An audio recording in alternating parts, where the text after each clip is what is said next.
If you have missed our previous sessions, you are more than welcome to check the BSV Dhamma Talks YouTube channel.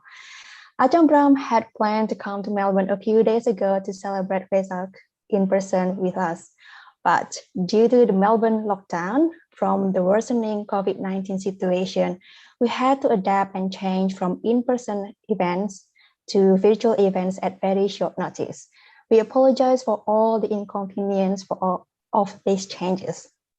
We are very happy to have Ajahn Brahm here to give us a talk via Zoom, which is also live streamed on YouTube. We will start with a Dhamma talk by Ajahn from 7 to 8:15, followed by a Q&A sessions moderated by Sri Juth from 8:15 to 9 o'clock. If you wish to address a question to Ajahn but are currently watching us on YouTube, I invite you to join the Zoom session. Please check the YouTube live chat for details. So before I hand over to Ajahn Brahm, let me give you a short introduction about Ajahn Brahm, the BSV, and Newbury Buddhist Monastery. Ajahn Brahm doesn't need much introduction. He is so well known. We consider him to be the founding father of the Australian forest traditions of Buddhist monasticism, focused on the early teaching of the Buddha's Dhamma and Vinaya. He has been our spiritual advisor since 1995. For those who have not heard about the Buddhist Society of Victoria, or the BSV, we are the oldest Theravada Buddhist teaching center in Australia.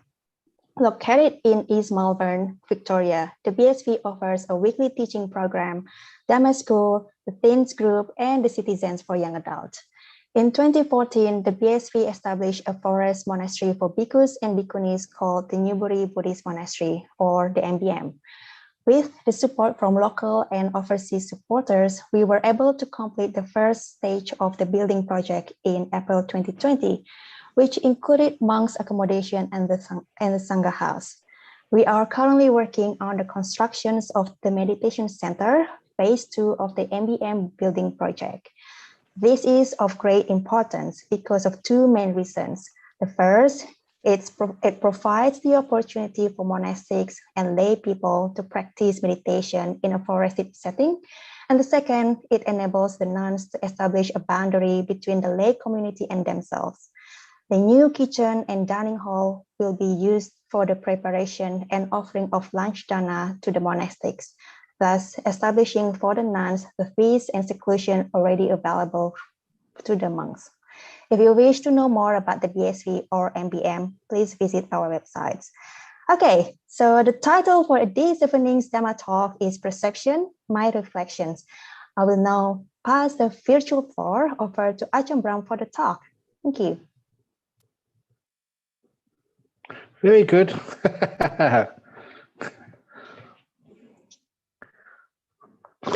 Okay, everybody, I was just remembering this one little trick, make the talk a little bit more useful. I've done this many times about perception, and it's amazing, even monks, when I sort of give them this little trick, many of them actually fail it. So all of you who are listening at home, see, what does this say? Read it out.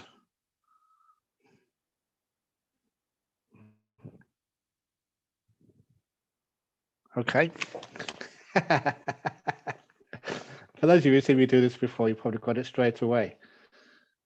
Many people, they look at this and they see it as we only see what we want to see, not what is true. Makes a lot of sense. And if you actually saw that and read that out, it's most common people. What it actually did say was we only see what we want to see, not what is true. The word what was repeated. And this is an idea of how perception works. That we read something, we make sense out of it. So when there's errors there, like two whats, where there should only be one, the brain actually just passes over it and just sees just one word, because that makes more sense. And this is one of the problems with our brain. out of efficiency, it actually does edit some of the perception. So what actually we see, what we hear, what we taste, what we feel, even what we know, is edited and bent to fit what we think should be there. And when you see just how pervasive that distortion of perception is, it does explain many of the oddities of this world, and also it does challenge you. What you perceive, is that real? How real is it? Or is the brain playing tricks on you?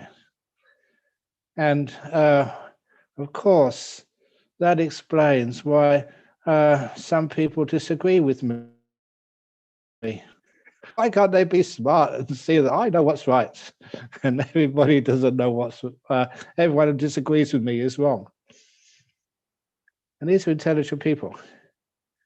The only reason is because that our perception sees things in a different way. The perception is conditioned.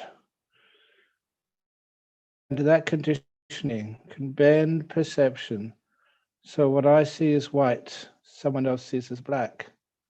And some of you may think that that's going a bit too far, that we have some agreed perception.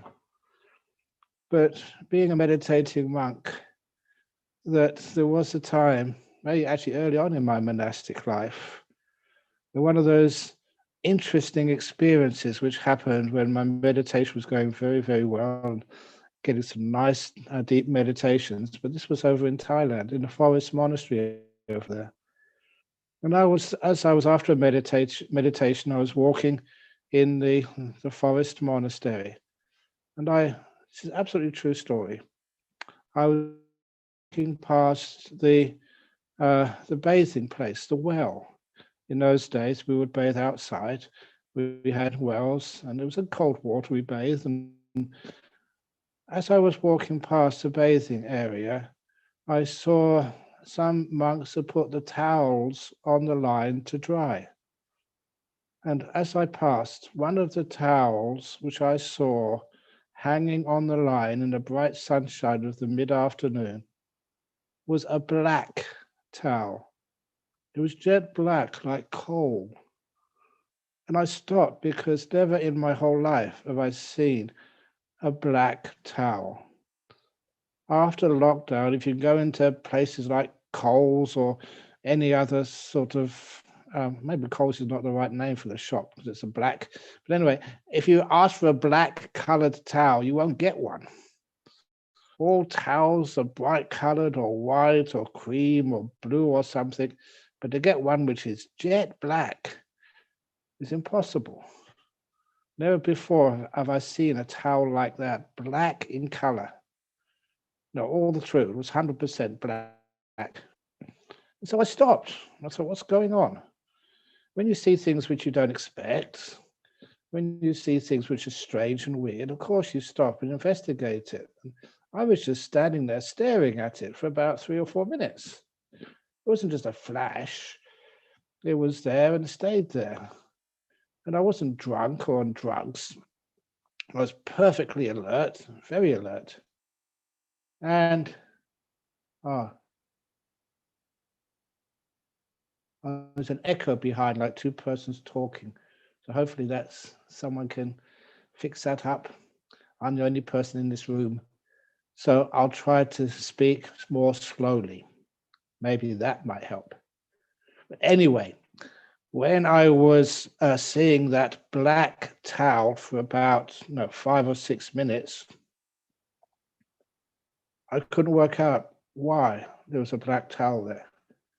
And then immediately, in just half a second, the towel changed to color. Just the color totally transformed to white. Of course, I went up to it. What's going on? Is this some magic towel? It wasn't magic at all. It was a white towel. It had been a white towel all along. But I realized that especially when you have some strong meditation, your perceptions can really change radically. You can see a tower which was white look like it's perfectly black. And later on, you may read in the sutras what the Buddha said, that sometimes some monks can do that, nuns as well. Just they can see day as night, night as day. And this is not just a strange thing. This is one of the things which can happen when your mind is so strong. You can mess around with perceptions. And that really can actually start to challenge your idea on how this cognitive process of knowing, seeing, hearing, smelling, tasting, touching, and knowing actually happens. And it also explains what I started off by saying. Why are there so many different religions in this world, different politics in this, different beliefs in this world? And even in Buddhism, so many different types of Buddhism. Even in Theravada Buddhism, so many different types of Theravada Buddhism. In forest tradition, so many different types of forest tradition teachings.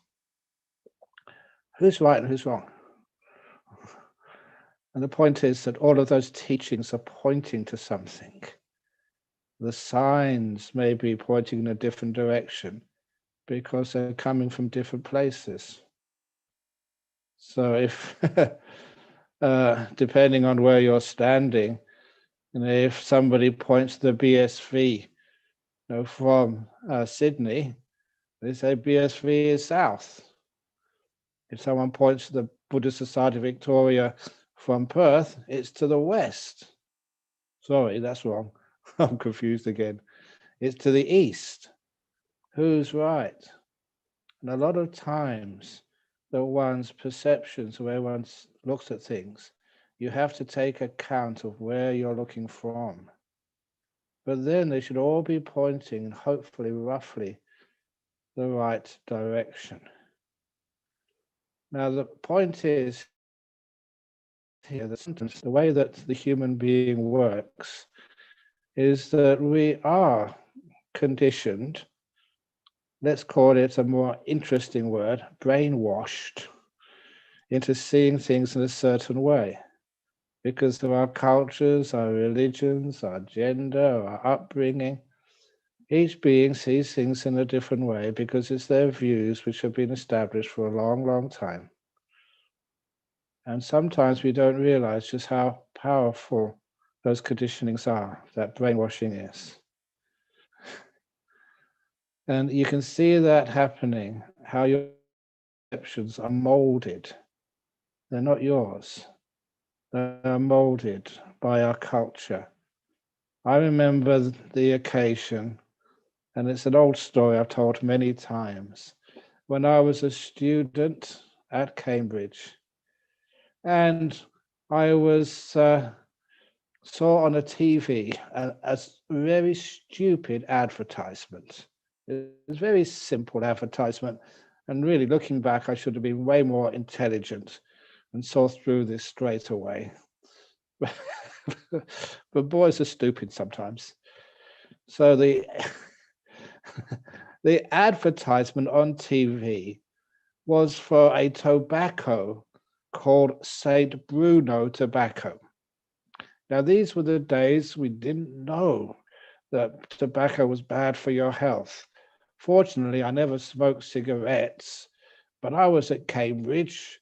I was an intellectual, and I saw so many photographs of people like Albert Einstein just smoking a pipe with tobacco in it, obviously. And I thought that was just cool for somebody who was an academic. And that if I wanted to advance in my academic career, smoking a pipe was one of the things you had to have. But also on this advertisement, for this young man, just like me, and he was smoking St. Bruno tobacco down the street of an ordinary high street in UK. And he passed, I think it was first of all a greengrocer's shop selling vegetables and fruit. This beautiful girl in the greengrocer's shop, some amazing redhead or something. And she smelt the aroma of St. Bruno tobacco, was totally infatuated, and jumped over the counter and followed this man, willing to do his every desire. And then he passed another shop, a newsagent shop, and another beautiful blonde rushed out of the shop once she smelt the fragrance of St. Bruno tobacco and followed him. And then he passed another shop and another shop and another shop. And in only 1 minute, he was followed by this, almost you might call it a harem of beautiful young women. And the advert said, St. Bruno tobacco, it's irresistible to young women. And that was so stupid an advertisement. But I bought some. Stupid Peter Betts at that time. I bought some and I tried it out. And I got myself a pipe, put it in the pipe, lit it, and walked down the street. The only thing which followed me was a dog. A little dog. I thought, oh my goodness, I was really caught out there. But then why do you do such things? Afterwards, it was a good experience. I can tell people this. We do some stupid things because I wanted to believe it was true. I wanted to, find some stupid way of being attractive to the opposite gender. And what I did was this, it never worked, but because that advertisement was on the TV, it actually changed my perception. I thought, this would work. I spent money on it. And you can see just how advertisements work. A lot of times the advertisements we see on TV or on your internet, sometimes they're stupid.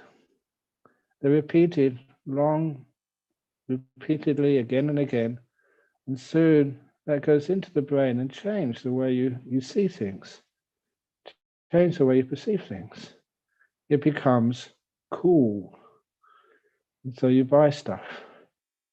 And after a while, you start to see just how perception is altered, how it's changed.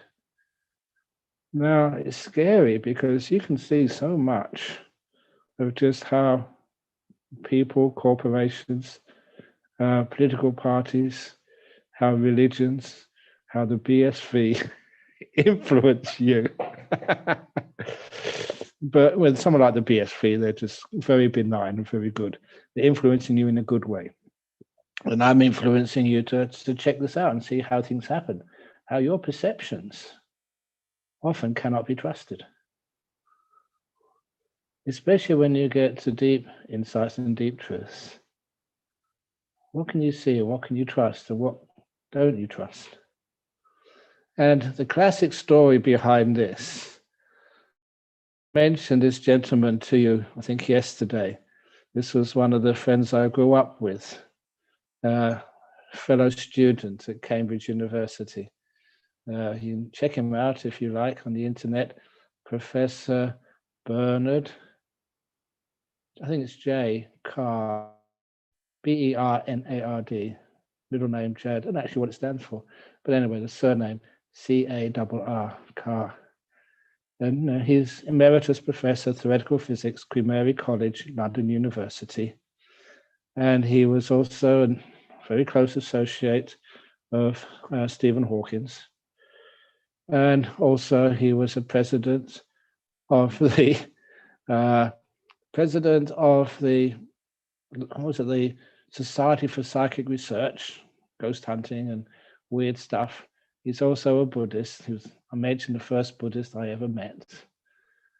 And for those of you who don't know the story of how I met my first Buddhist, and I became a Buddhist when I was only 16, but I didn't know what to do next. There's no member of my family who were a Buddhist, and I didn't know what to do. So, but fortunately, a couple of years later, when I went up to college, in many colleges, universities, places like that, and they look after their students' social life. And so they did have the societies fair in a big hall. They had all the different clubs and societies. Because it was Cambridge, even like the Fox Hunting Society. We used to call it the Hare and Hounds Society. So if I wanted to, I could have joined that and gone fox hunting, riding on a horse. Well, I wouldn't do that. But there was another society. One of the first societies I saw there was the Cambridge University Buddhist Society. And wow, my eyes went wide. I never expected that. There was other Buddhists at the university. And I thought, wow, this is great. So I went up to the counter straight away and said, I want to join. And the young man at the counter said, oh, you don't have to join. Just come and see. You know what Buddhists are like. They don't change in all these years. Said, come and see. I said, no, I'm already a Buddhist. I want to join. Here's my £1. That was the joining fee. I said, no, you don't have to. Just put that money away. You can come and see if you can join then. I said, no, I want to join. Said, you don't have to. Believe it or not, in those days I could get angry. So I slammed the £1 note down on the table. Join me now. And of course he did. And that was Bernard Carr. That's the first time I met him. He was the treasurer, the honorary treasurer of the University Buddhist Society then. And anyway, he told me this story because this is a combination of science and psychic research. And it will actually change a lot of your perceptions of what psychic research really is. How very good scientists, they go and investigate places where other people think that science doesn't belong. But of course it belongs there. So this was the story, the experiment, which was done in Imperial College in London. Imperial College is a very fine university of science in the centre of London, just basically next to the Albert Hall in South Kensington. But anyway, that one of Professor Brian Carr's associates said he discovered the reality of levitation, how you can levitate stuff. And this was not some crazy nutcase. This was like a professor himself who had done much good research in physics. So he had a reputation. Okay, somebody else is still seeing that, hearing that echo and background talk. So hopefully other people can mute themselves. And so just let me talk for a while. There's no one else in my room. Maybe a ghost. Ooh. No ghosts in my room. Everyone's echoed, Ajahn. It might be a problem on their side. Okay. Everyone's muted. Okay, thank you. Okay, that's interesting. YouTube and Zoom at the same time. Anyway, thank you for those advice. Okay. Anyway, it will always, this thing is always recorded, so you can always hear it later on if you need to. But anyway, going back to, what was I going back to? Oh yeah, the flower pot experiment. This was, he said he's going to levitate something, and he had enough respect in the community that many people came, many professors, many sort of senior lecturers, many top physicists came into Imperial College and sat in the lecture theatre to listen and hear and see this professor levitate something. And they had huge amounts of equipment in that lab, especially videos, infrared, ultraviolet, I don't know what they had in there, to actually record the success of the levitation, if it actually worked. And the man himself came into the lecture theatre holding a flower pot and put the flower pot on the bench. And then, this is the funny part. You may have heard this before, but if you hear stories you've heard before, please realize that I've heard them more times than you have every time I tell them. But it's a brilliant story, a brilliant anecdote saying how perception works. He put the flower pot on the table. He showed that there's no wires or anything attached. And then eventually he said, now we will levitate this flower pot. And these were in front of physicists. And then he said, but I need you to assist me. I want everybody sitting, listening to this lecture, to create like an atmosphere, a spiritual atmosphere, by chanting the Hindu holy word, Om. And he managed to convince all these crusty old professors to start chanting Om, Om, Om, Om. And as they were chanting this spiritual word, the flower pot lifted above the table. It rose a few inches above the table. It was photographed, it was videoed. Everybody was in front of it while it was lifting. And then afterwards, having performed this amazing feat of levitation, he asked the audience for their comments. And this was the interesting bit, because quite a few professors sitting, looking, observing, trained observational physicists said the flower pot never levitated at all. That flower pot remained on the table throughout. Nothing happened. And they were shown the photographs and the videos, and they said, oh, that's just faked. That was just not real. And the point was that it did actually levitate, but because of this huge electric magnet placed under the table beforehand. And whenever you turn on such a powerful electromagnet, you can hear the hum of the current.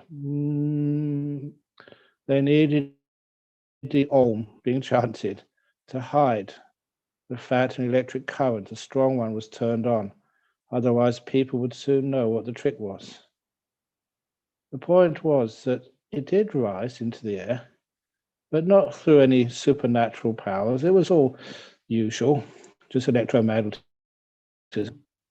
But the point was that it did rise into the air, and one or two of those professors were so challenged because they believed it could be levitation, it's impossible, that their perception of the flower pot rising was deleted from their consciousness. They literally did not see it. Their eyes did, but it was deleted by their brain before it to their conscious awareness. And that was the whole point of the experiment, to show that even people who've trained their whole life to watch experiments, to take down the data honestly, it wasn't up to them. When things become so challenging, they just cannot see it. It's not they see it and think they're hallucinating. They don't see it in the first place. That process, I mention that word very carefully because this is part of the human condition, the process of seeing, hearing, smelling, tasting, touching, or knowing is that, it's the process. When information comes, say, to our eyes, then it goes down our optic nerves, and it goes into our brain. Before we know it, it's changed, selected, bent, prepared for us, until we can actually see not what's there, but see what we want to see. And we deny what is too challenging for us. And that has huge implications. I remember telling stories like that. This is real life. One of the meditators who would come to see me many years ago now, that she came to our little class, a small class which I taught regularly. And when she came, you can see that she wasn't really that sort of Buddhist. She was English, but living in Australia. And eventually, as one of her friends said, you have to speak to this woman, which I did. And she told me, just with lots of tears and emotions, the reason she'd come to the meditation class was that the school in which her two twin children, a boy and a girl, she had two twins, that was all. And the two twins had not told the teachers, but the teachers had found out that they were being sexually abused by her husband. And of course, that was intolerable pain for her. This was a man she loved. These were the children she cared for, like a mother loves her children like no one else. And for some reason or other, she didn't see the signs. The teachers at school did. And there was the whole family was wrecked. He went to jail. But anyway, that's a long story. But going to the heart of it, she was so guilty. How can I didn't see this? And this is where I told her to see that your husband was sexually abusing your children. The man that you loved was abusing the children that you loved. The reality of that was just so incomprehensible, just so painful, so devastating. It's no wonder that was blotted out from your conscious awareness. Your brain could not accept that perception, even though it was true. For many, many weeks, it was blotted out. It's not your fault. This is the way that our brain works. And actually, that helped her enormously. It helped her so much that she soon just came to peace. I think that's the best word. Came to peace with what had happened. She could never love that man anymore. He's going to go to jail anyway. And she eventually just went back to her little place where her family came from, with her two children, and they grew up and became fine, a young man and young woman. But what was really interesting was just how, because she could understand the process and the guilt there, because she understood how that perception was blocked, it did mean that she came to that state of peace really quite quickly. And because a victim of sexual abuse of two children, she had to go to counseling. And even though she told her psychologist, she said, no, she was at peace with it. She understood what was going on. She was not in denial anymore. It had happened, why. But then she said, our psychologist kept on saying, no, that's not good enough. You're not getting angry enough. You're in denial. And she came to me and said, look, I'm not in denial. Honestly, but I knew that because I've been talking to her and counseling her for a long time. I'm not in denial. And, I've come to terms with it. I'm a Buddhist. I'm at peace with it. And so are my two kids, and I knew them as well.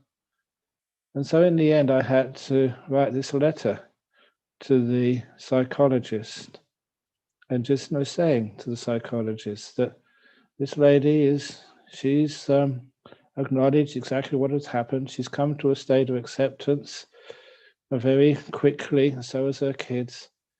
And please don't give her any more pain and suffering by forcing her to admit an anger which she just doesn't have. Well, I kept in contact with her for many years, and she never did have that anger.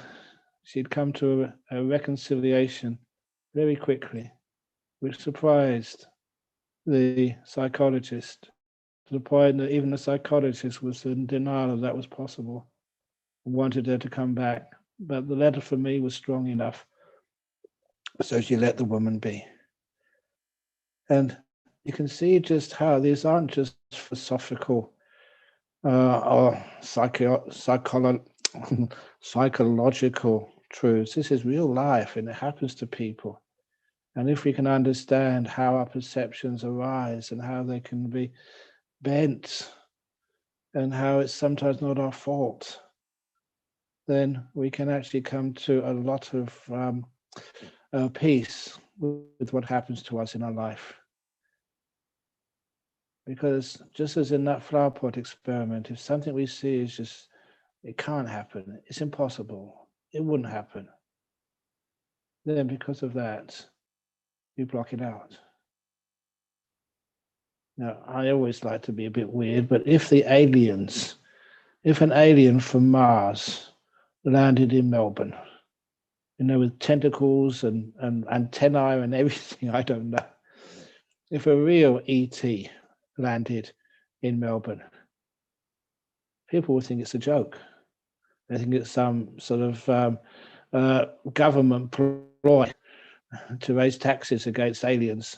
Well, I don't know what, but they would never feel that it's real because it's just too difficult and too hard. And that's one of the problems just with our conscious perception. And that's also the case that one of the other areas where I talk about this perception, in real life situation, young men, young women, or middle-aged men and women going out together and trying to have a relationship together.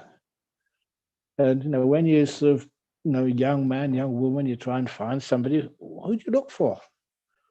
Or what do you look for, in a relationship with somebody else?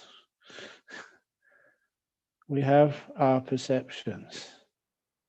And so often in that young man or young woman we're going out with, we don't see what's really there. Instead, young women are very good at just doing their hair or doing some scent or something, so it takes away your attention to the person you're going out with, to just some part of her. And that's why when you see through this, what you're going out with is a human being, just like you. Yeah, you may think they're special, but they're just a nice human being, that's all. And they have some characteristics we don't really recognize. And that's where we get this wonderful story from my teacher, Ajahn Chah. And he was a character. What he said was very funny, but it also had a deep meaning behind it. And that's why I remember these stories. And this was the time that I was in this car with him in the back seat with two other monks. Ajahn Chah was in the passenger seat and the driver was driving to the railway station. Sorry. Driving to the railway station. And suddenly, without warning, Ajahn Chah turned around and he spoke to this, he's actually a novice monk. His name was Gary. He was from Los Angeles, as it was. And he only just ordained as a novice. And he looked at him, and through the interpreter, he said to Gary, "You are thinking about your old girlfriend back in LA." And his face went white. His jaw dropped. Ajahn Chah had busted him. That's why it was not a good idea to think such thoughts when you were close by to an Ajahn Chah. And then Ajahn Chah was also very kind. He said, well, we can help you there. Because it's a real life, young men becoming monks, you still have your past. And he had an old girlfriend, which he was still sort of quite fond of. And so Ajahn Chah said, well, if you really like her that much, send her a letter and ask her to send something personal of hers to you. And I was intrigued because I didn't realize that was possible for a monk to have maybe a lock of your old girlfriend's hair or a piece of, her cloth of a little piece of her dress or something with her scent on it. Is that allowable? And Ajahn said, oh, yes, no trouble. You can do that. And I thought, this is weird. And then when Ajahn Chah spoke the next part of his instructions, the interpreter was just laughing so much. It just took a long time to get the translation from him, because what Ajahn Chah said was, he said, well, yes, you can get something of hers, something personal, but ask her to send you a little bottle, maybe about that big, like a scent bottle, but full of her feces, full of her shit. And then whenever you miss her, open up the lid. Oh, that's my girlfriend back in LA.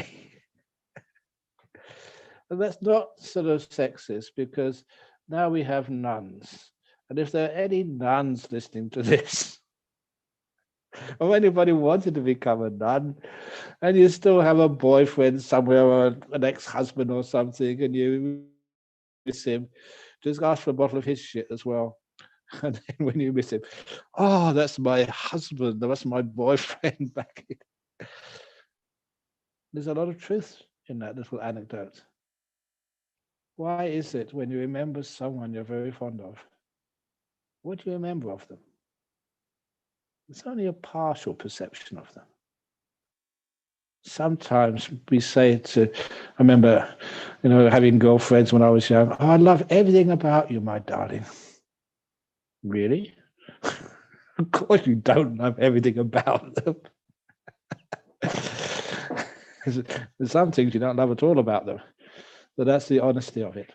But little by little, we see that perception, how it works, and how it's bent, transformed. It's distorted by what we want to see, hear, feel, sort of taste, know.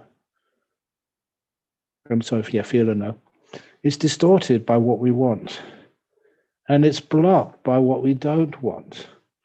What we don't want is not just what upsets us, it's what even challenges our reality. This cannot be true. And that's one of the reasons why, personally, I could never accept the existence of a kind, powerful God. I was actually quite interested when it was one of the great, I think it was Thomas Aquinas, was it? No, one of the other great Christian theologians. We had this very simple argument. He said that God cannot be, St. Augustine, I think it was, God cannot be all-powerful and compassionate. One or the other, but not both. The simple argument was, if God is all compassionate, then why help with things like lockdown, with COVID, with violence in Myanmar, with problems throughout the whole world? Why doesn't he do anything? Or she or it or whatever. And so he can't be compassionate and powerful. If he's all powerful, can't be compassionate. If he's compassionate, he's not all powerful. I remember reading that, and I thought, well, a simple argument, but sort of how incontrovertible. But still, people think, the Christians and Muslims and stuff, they think that God is all powerful and all compassionate. And it's amazing just why people even believe that. It makes no sense to me. It's because that my conditioning is different. So my perceptions will be different. And if your perceptions are different, then actually your thoughts become different. Because here we have what the Buddha said was the cognitive process, a simplified cognitive process. You can start from your perceptions. A lot of those, we sort of get from our parents when we're growing up, from our teachers. we're told what to believe. This is hot, this is cold. That this is pleasant, this is unpleasant. This is right behavior, this is wrong behavior. There's a lot of commonality there between things like virtue and morality. Something we have total difference sometimes. But nevertheless, we learn most of that in our early years, growing up with our parents in our cultures. But then later on, that blocks us from seeing alternatives. We think this can't be true. Sometimes it is true. Because it's seeing what challenges us. Sometimes there's, even in science, there's scientists should be rebellious. In other words, we're trying to push the boundaries of our knowledge, of our understanding of just the stuff, rupaloka, the world. And every now and again we come across something which challenges us. And I remember just one of the scientists, which I was really impressed with, was Rupert Sheldrake, Sheldrake. He was from Cambridge, but he was very rebellious. And he was the one of his great works was what he called morphic resonance. He was just trying to follow facts. This actually happens, but no one really interested in explaining it. But one of his books, which he wrote recently, The Dogmatism of Science, I think it's called, or something like that. But he was invited to a TED talk on some of the things which he had discovered in his life, which challenged scientists to their core. And after it was put on TED Talk, it was banned from TED Talk. And he said, see, even science is dogmatism. You can't even give people a hearing. And so they eventually put him back on again. But one of the things he said really struck a chord with me as a Buddhist monk scientist. And that was, this is going a bit off from Buddhism, but it's going to an example of what actually works and what doesn't work. And this was, those of you who remember your physics school may remember the ordinary law of gravity. Massive objects attract one another, and the attraction of massive objects is measured by the multiplication of their individual masses divided by the square of their distances apart times this universal gravitational constant, which is called big G. And G is supposed to be a constant, one of the standard constants of our universe. And there are many laboratories who every year just do a standard measurement of G just to make sure it's always get it right. But what he was finding was that actually the value of big G changes significantly beyond sort of experimental error. And if it changes in Sydney, it changes in London, it changes in New York, it changes in Buenos Aires or wherever they do the experiments there, it changes the same in different places. But that's not acknowledged. It's just too difficult to actually to accept. And one of the fundamental concepts on which a lot of far out science is built is not stable. It is not a constant.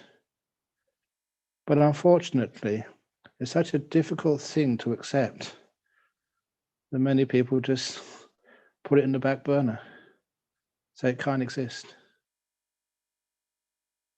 There's some error there, but this is done every year.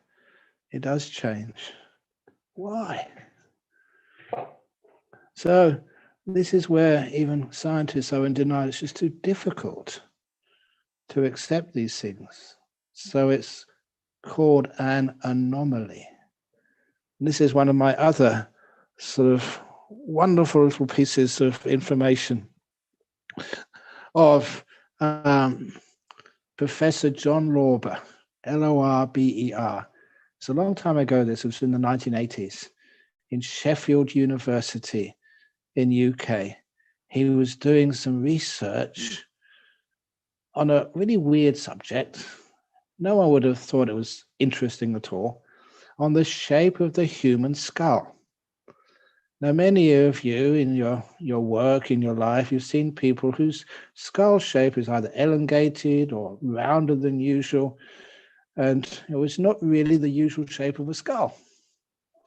And so that he wanted to find out, when you have an abnormal shaped skull, whether that has any effect on your intelligence, your intellectual abilities, in your social abilities, in your health, and because that's where your brain is located in there.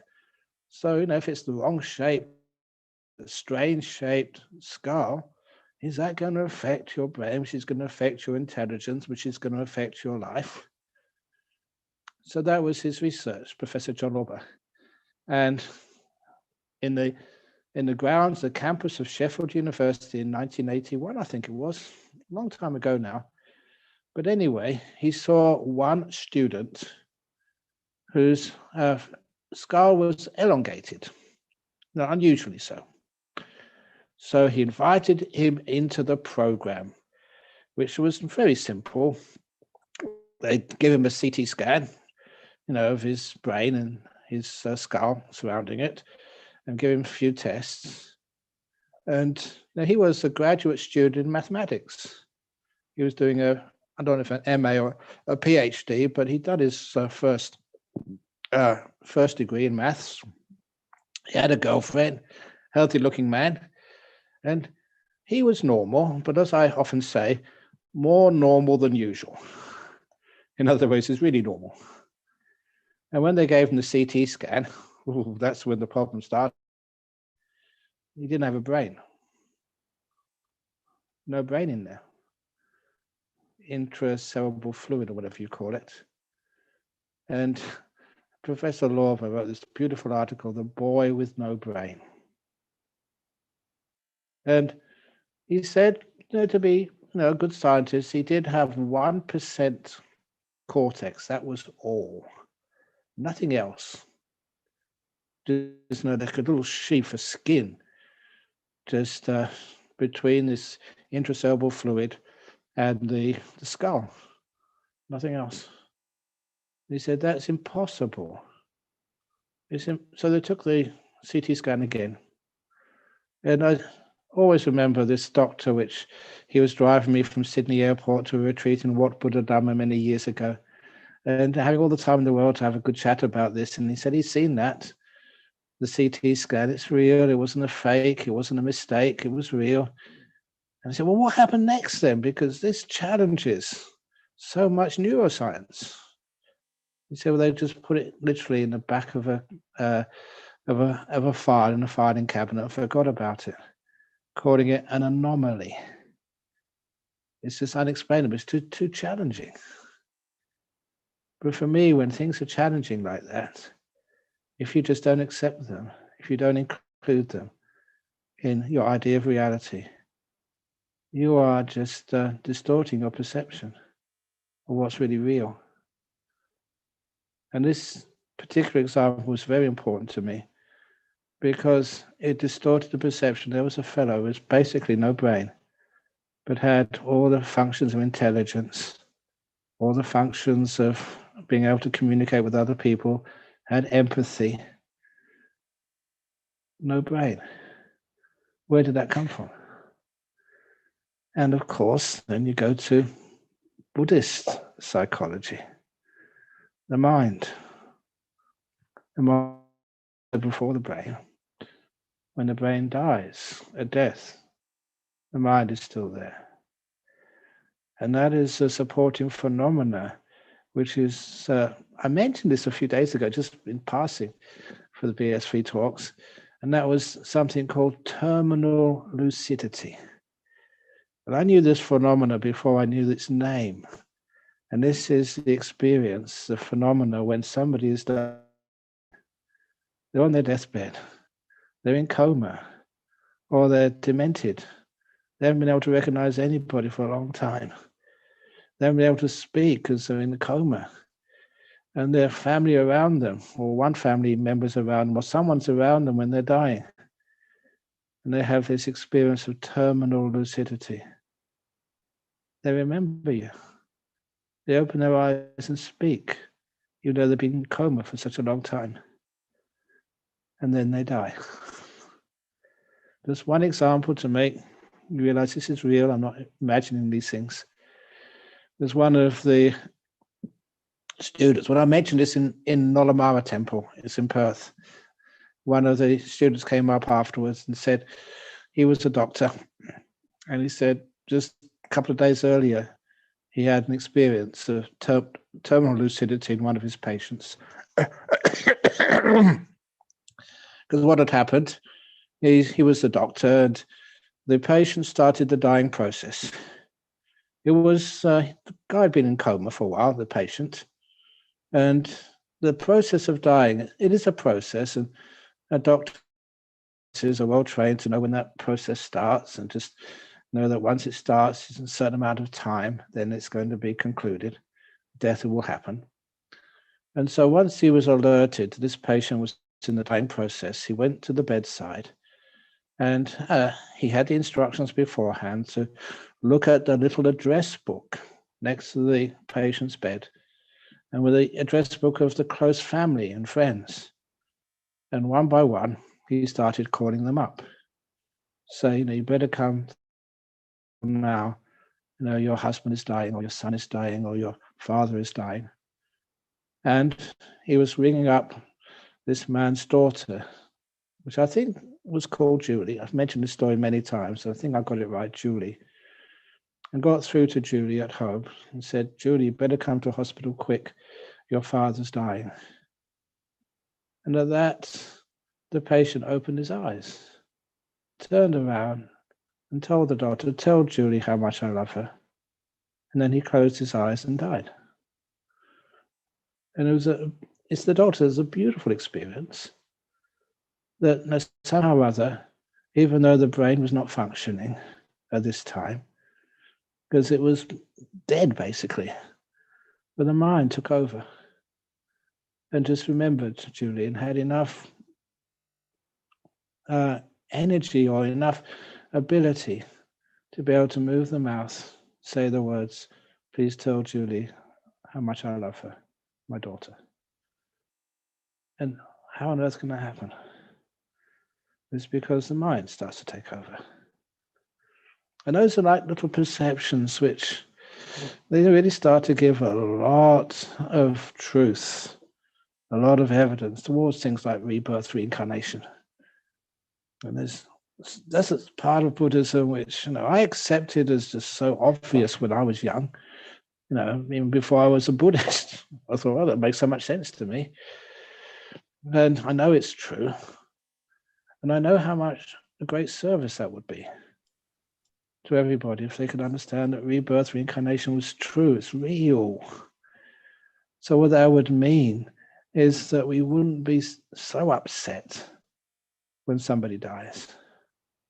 Because I can only imagine what it must feel like if like a mother, loses her son, and the son, sort of some accident or some error of the mother, and the son dies, and how devastating that will be to a mother, and how that can be alleviated if they know, well, the son's going to come back again. The rebirth is real. And of course, there's been many stories about that, about the Thai couple. Their first child died in the womb a couple of days before birth. It was a tragedy. But at the funeral service which I conducted, I never saw this, but they told me, and it was true. They took a biro pen and put a mark. There's a little mark, a line. I can't really see it. Put a line on the heel of their dead son. His name was Charlie. and they was cremated. The woman was a young woman, and so she soon became pregnant again. And then when the next child was born successfully this time, he's got a birthmark on the heel, exactly where they put it. And for them, it's proof that's Charlie reborn. And for those of you who are interested, I often say that Charlie, a boy, I gave lots and lots and lots and lots of chanting for them, so the next time the pregnancy would be successful. The rebirth was Annie, a girl. So maybe she got an upgrade from male to female. Oops, I won't go anywhere further there. But anyway, there was Annie, and I remember her the first months when she used to run around the temple with the boys. She was what they call a tomboy, and it's so obvious why. She was a boy. You saw that before. But anyway, it's not just for a funny story. It's just the fact that it does help take away a lot of the pain. If we know that the rebirth is a fact, it actually happens. Why? Why on earth can't people accept that? Why can't we embrace the truth? And it's a truth, it's real. Why can't we embrace something which would lessen people's pain? Maybe not all pain, but some pain. To me, it's just that type of perception, why it's blocked. But anyway, it's the good question, why are these things blocked? And how can we trust our perceptions are real? Are you just believing Ajahn Brahm as deluded as everybody else? And the answer was something which challenged me for many years as a young monk. How do we know what truth really is? And our perceptions, how do we know that what we see is real? That what we know is truth? And I've already given you the answer, I think, in a previous talk. It's what the Buddha said, and it's never, I think, emphasized enough. It is the 5 hindrances which bend the truth to suit you. Those 5 hindrances are wanting. What you want is actually what you see. Mostly, not all the time, but it does actually influence what you actually see, what you hear, what you smell, taste, what you touch, and what you know. Which is one of the reasons why somebody's got a very strong religious belief or a very strong political belief in something. You try to argue with them, and they will just not accept any evidence against their beliefs. It is because that's not the way to change people's beliefs. They're seeing what they want to see. Or sometimes they block out what they don't like seeing. It's just too challenging, too difficult for them. They have to, those scientists, if they could understand that big G does change, that's just takes so much of their assumptions on life. It makes life too complicated. And so we deny it, because it's not what we want to see. When people are getting old. Not me, of course. When people are getting old, 69 is not old. It's wonderful being with great monks who I live with, and they say, no, it is old, Ajahn Brahm, you're getting old. So little by little, we are truthful to our existence, and we don't bend it to suit ourselves. And then you may have a lump somewhere. Oh my goodness, this is cancer. No, it can't be cancer. Can't be cancer. Why is it that people do not sort of go to the doctor and admit that they've got tumors somewhere? Doctor can see it, you can't. You're in denial. And that kills you. So these are important ways our perceptions are manipulated by our wants and not wants. When it happens that you reduce the power of those hindrances, then also you don't have this terrible weakness of sloth and torpor, this tiredness. There's, many of you have tiredness, and you keep pushing against it. One of the best solutions to tiredness is go to bed and have a sleep. It's one of the things which I do regularly, if I can. I just ask my body, what do you need? And I don't deny the answer my body gives me.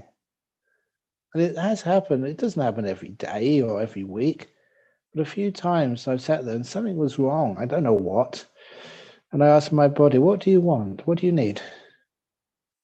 And it says, I want to go to sleep. It might be in the middle of the day. I've had a good sleep already. And I trust that so much these days. If I can, I just go and lay down. And because I trust and I know it, you just fall asleep almost immediately. Hit the pillow and you're out for about half an hour, And when I get up, you feel like $1 million. Even though I can't touch money, but that's, you feel great.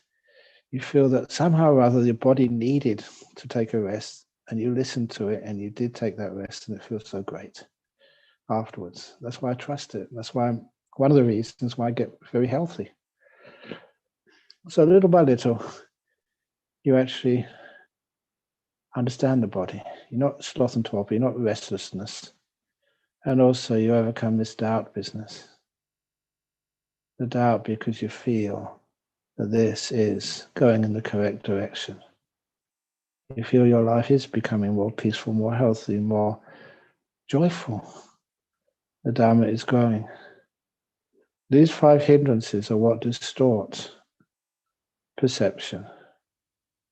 And how do we overcome those 5 hindrances? Please excuse me for being boring. It's through meditation. And meditation, which is supported by all the other factors of the Eightfold Path. Especially, I always mention the second factor of the Eightfold Path because that is just ignored too often. Things like letting go, kindness and gentleness. The 3 sankappas. And if you meditate peacefully, kindly, gently, as I meditate, when I was in my cave just before this talk began, just meditating, just sitting down there peacefully, kindly, gently. It's so delightful. I wasn't actually watching my breath, I was just watching the peace, the joy. So these are things when you realize just how meditation works. It's not hard at all. When you do it wrong, it's hard. When you do it properly, it's just so easy. And that means your hindrances just get weaker and weaker and weaker, which means you can trust what you see, what you hear, what you feel, what you know. This is much, much closer to the truth. And even though it shocks you sometimes people keep asking about anatta, non-self. Can you really see that? You'll always have some denial because you've been told it's shocking. It's not, it's freedom. Freedom. So who's afraid of freedom? I'll tell you who's afraid of freedom. People who've been in jail for such a long time. When they've been in jail for so many years, they've somehow got used to the suffering of jail. And they're comfortable there. The idea to leave the confines of the jail and be free terrifies them. And that's so similar to human beings being free, freeing their perceptions, see things as they really are. And we have to let go of those 5 hindrances. And that's one of the nice things I've mentioned so many times. When you free yourself of the 5 hindrances, so much joy and happiness. I always tend to think, personally, tend to think the joy and happiness which comes when the 5 hindrances disappear gives you the courage to actually to go further and see things with, first of all, to be at peace, seeing even simple things like white cloths turn to black and then back to white again. What the heck's going on there? To see things in your body disappear, to see amazing sights inside the mind, and to just be so still and so peaceful. All those things, it is the joy which gives you the courage, the strength to endure the weird, strange. Even that, I'll finish off with a last little anecdote, because I recall just going to this Zen monastery in England. It's called Throstle Hole years ago. Kenneth Roshi's place, although it was one of her disciples running it at the time. And anyway, that doing Zen meditation. I'd never done Zen meditation before, but I was always willing to give anything else a chance, see what happens. And so we were told to meditate with our eyes open and sit still, facing a wall. I'd never done that before. But then what happened to me, I'd already done enough meditation to be able to be still and to stop going off into the past or the future and stop thinking. My mind wasn't wandering at all. I didn't realize at the time, but the 5 hindrances were pretty weak at the time.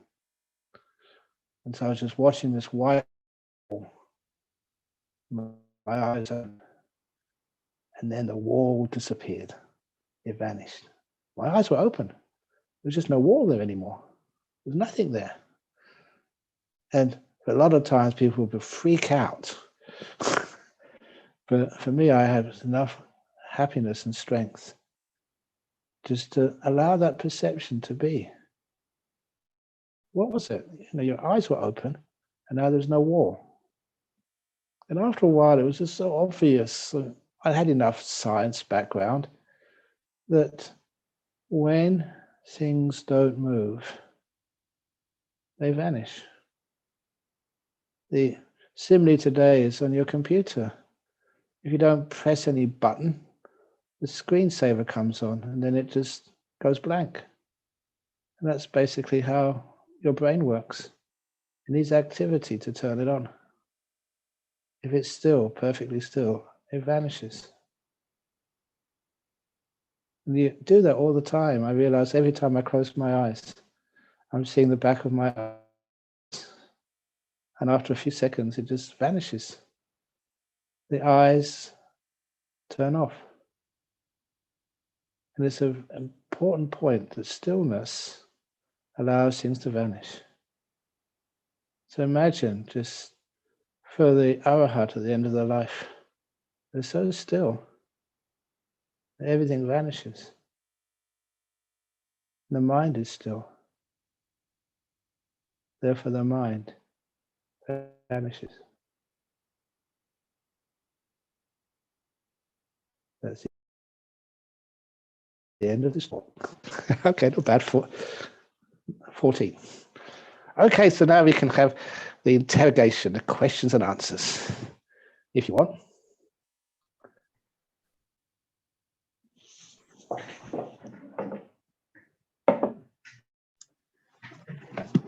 Okay, can everybody see that that Q&A session slide here? So we're going to encourage everyone to ask Ajahn a question directly rather than typing into the chat session. And for those of you who are watching, we've got about 239 people on YouTube at the moment. And if you do want to ask a question, then you'll need to jump on across to the Zoom session to ask Ajahn a question. So first, just if you can just follow these instructions. First, if you need to raise a hand, if you need to ask a question, if you want to ask a question, raise the hand, use the raise hand button on the Zoom panel. It's under participants. I've just got a picture of it here. For Windows, it's dependent on the type of device. I know for an iPad it's different, but it's under the participants area. And then please wait to be invited to unmute the microphone. So I'll unmute the microphone for you. And then if you could start your video as well, and that allows Ajahn to see you. And lastly, if you could keep your question brief and succinct. Okay. Okay, so just going to stop this. I'm going to see down here. Oh, we've got quite a number of people here. Yeah. And first, I'm going to invite Lena to unmute your mic. There you go. Hi, good evening. Actually, from Indonesia. My name is Lina. Selamat malam. Selamat malam, Ajahn Brahm. So, actually, I have watched a video of metta guided meditation from Ajahn Brahm. It was very helpful, and for me as a beginner, it was very helpful. And I think that there's similarity between the guided meditation and also deep thinking. Are they actually similar? If we are thinking deeply into one topic, is it a type of meditation as well, or is it totally not meditation at all? I like the idea of thinking is trying to, if it's verbal thinking, in other words, give things names, then it really doesn't get very deep at all. So sometimes what I do, I as an experiment, as a teaching method, I lift up something and I ask you, what is this? He says a biro pen. I say, no, give me more detail. And people keep saying more and more and more and more about what this is until you run out of names. And once you run out of names, you can see more things about this. You see more detail and more uses. Like one of the uses, it could be, it's a very good scratching implement. But what it does, it means that if you want to just expand your understanding of something, just watch it, keep it there until all the names vanish. And then go deeper into it. And that's where innovation happens.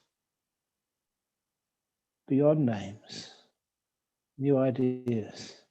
Because names, I did learn another language like Thai and Laotian when I was a young monk. I had to. And it wasn't just learning another language, it was learning other concepts, ideas which didn't exist in English. And that was fascinating, just how limited my English language was. And when you learn another language, like even Bahasa, Indonesia, there are many other concepts there which sometimes you just cannot translate into English because we don't have that concept in English. And that just shows you just how you can take a little example like, what is this I'm holding up? And you can see it so much more deeply after a while. So meditation is not deep thinking, but if you practice meditation, your thinking go really deep to the point where you can see things without knowing their names.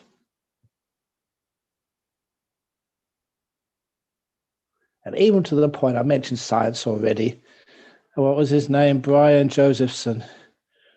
Brian Josephson, I think he was a tiny bit older than me, but it was in Cambridge. He was a Welsh physicist. And he was responsible for just developing the idea of quantum tunneling, which was so important to develop what we call supercomputers. I think they got passed now by quantum computers, but supercomputers were running at just close to absolute zero. And he could actually prove that this quantum tunneling happened. And he was arguing with a double Nobel laureate, American double Nobel laureate for years, until Stephen Josephson actually he triumphed. What he said was true. And he got a Nobel Prize for that. The only Welsh man to get a Nobel Prize for physics. And he got that through meditation. His meditation, he was doing the transcendental meditation. That's what he credits for making his mind still enough, powerful enough to actually to discover that. Well, so deep thinking, really deep thinking. How many Nobel Prizes has Indonesia got? Okay, Lena, be the first lady in Indonesia to get a Nobel Prize. Yay. I prefer to be enlightened than to get Nobel Prize. We call those noble ones, Arius. Okay. Thank you, Next question. Ajahn. Yeah, good. Next question. That me? Quite likely. Thank you.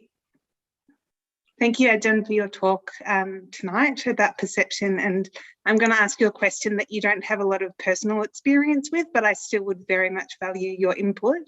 Go for it. So I'm due to give birth within the next couple of weeks, which I assume might involve some pain. So I was wondering what your views, perhaps relating back to today's topic of perception and these things you've explored today, if you've got any advice for me. Oh, yes. You know, that, believe it or not, in the monastery, it's Wat Bar Nana Chart in Thailand, a monastery full of monks. One of the most popular books was a book on how to give birth to kids from a community. It was basically a hippie community in the United States called The Farm. You know, in those years of Summer of Love in 1968, a few of those hippies, and they got some money together and bought a plot of land, big plot of land somewhere in the Midwest, forget exactly where. But one of the things they did do, they wrote this incredible, beautiful book on how to give birth. And it was such a lovely book that we got a copy in Thailand. Didn't have many books there, and that was one of the books which was well read. And people said it became a classic afterwards. And many other doctors and people who were giving birth would read it. And one of the things which they said in there was they brainwashed the mothers-to-be for weeks before. There's no such thing as labor pain. Take that name away, labor energy. And they gave it a totally different name, labor energy. And they're pretty sort of down-to-earth people. They said, this is the biggest shit you're ever going to do in your life. You know, just stuff coming out of your body. You know, this being, your baby coming out of this body. And they said just one of the first times that not just the husband, but also just all your family and friends, whoever's got a good attitude, and they don't come and tell you what to do. It's like going to a football match. They're cheering for you. Yay, go, girl, go. Yeah, what a wonderful energy. Whoosh. And it was like big in a party. And imagine what that would do to you. Then, you know, you'd be just so part of things rather than being afraid. You'd be just giving all this energy from all of your friends and loved ones rather than having to do this on your own. And it's not painful at all. And apparently, the labour periods was just so short, no problems at all. People said there's a classic text, and I'm not quite sure what they've done with it, but a few people, midwives and stuff, they said, oh yeah, they know that, and they practice a lot of it. So get as many people as possible, the whole Buddhist Society of Victoria, if you can, in your bedside, and cheering, yeah, sadhu, sadhu, sadhu. Whoa, that's a really good push. Whoa, yeah, wait, let's get another one. Come on, you can do it. And so it doesn't become labor pain anymore. It just, when we give it that pain, it's labor pain. How many times, but this time I mentioned it to the monks a few days ago, I was walking arms round in Thailand, and we always walk barefoot, and I trod on a nail. The nail went right through my foot. It was like a Jesus experience, right through. But anyway, I just looked at it, and it never hurt at all. It was really weird. It must have hit an acupuncture point or something, I don't know. But, you know, you see the nail going right through your foot. Well, that was interesting. But the monk with me, this other Western monk with me, he saw that and said, oh, that's terrible. And as soon as he said that, it really started hurting then. I said, shut up next time. I was doing fine. Stop calling it pain. And then you have a much wonderful time. So 2 weeks, okay? It's not pain. It's energy. Whoosh. Thank you. Okay. Okay, thanks, Lydia. All right, this one, I invite Samsung Galaxy S7. I know that's not your real name, but I think I know what type of phone you use. So. Hi. Hi, I'm Deepak Mani. Hi, Deepak. Greetings to you, Ajahn. And my question is based on your talk previously I heard. Yes. It is, what are the prerequisite about the entering first jhana? The entering The first jhana. First jhana, yeah. The first jhana, it is when the body disappears. So you're sitting there and you cannot feel your physical sense. You cannot see, you cannot hear, you cannot smell or taste. Now the last of those which goes to five senses is hearing. And so that's when a person's in a first jhana. It's the sound can get you out of the first jhana if you're not that deep in the first jhana. But a lot of time, and maybe your wife calls you and you just literally you don't hear that. You're just deep in meditation. That's one sign. In the Pali, we call it vivichewa karmehi, so totally separated from the five senses. But at the same time, that what you're experiencing is a great sense of bliss, ecstasy, which is called the piti sukha, and the piti sukha, the bliss, which is generated by vivekaja. It's vivekaja piti sukha. It's generated by, again, the five senses being shut down for a while. And that is so beautiful, so delightful, so amazing, that that's one of the reasons why you just don't want to go back to the five senses. You're just enjoying this very great stillness of being in great bliss. It is not as stable as the second jhana, because it's like the first jhana is still a slight bit of holding on, but not enough holding on to destroy the jhana. So you're there, and I usually call it like the wobble, just going into the bliss and then coming out a little bit, going in, out, not enough disturbance to arouse the five senses, but still a lot of great bliss. And then, of course, just after a while, that settles down by itself as you go into a second jhana. In the second jhana, there's no wobble left anymore. You're just going deeper into the bliss. And the little clues, other than your own experience, are just, the Buddha was calling that second jhana bliss is samadhija. It's born of stillness. So incredibly still in that second jhana. That's another type of incredible happiness. It far surpasses the bliss of the first jhana. And that's when you really understand that samadhi in the stillness. Go on, yeah? My question was that how do we go into first jhana? Oh, how'd you do it? You know, sometimes that you cannot decide you are going to do it. You have to vanish. In other words, when you disappear, let go of not just things outside, but let go of inside, of doing something, owning something. This is well said by my teacher Ajahn Chah, who always was repeating, you meditate not to attain things. You, Deepak, cannot attain first jhana. But you disappear, the first jhana happens. So we're meditating to let go of things. Thank you. Excellent. Thank you, Ajahn. And now we've got, I hope I say your name correctly. It's, oh, I've just lost it here. Here we go. It's Hu Yi. I can get you to unmute.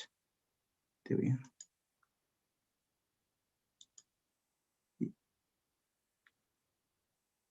Huey, if you could just click that unmute button.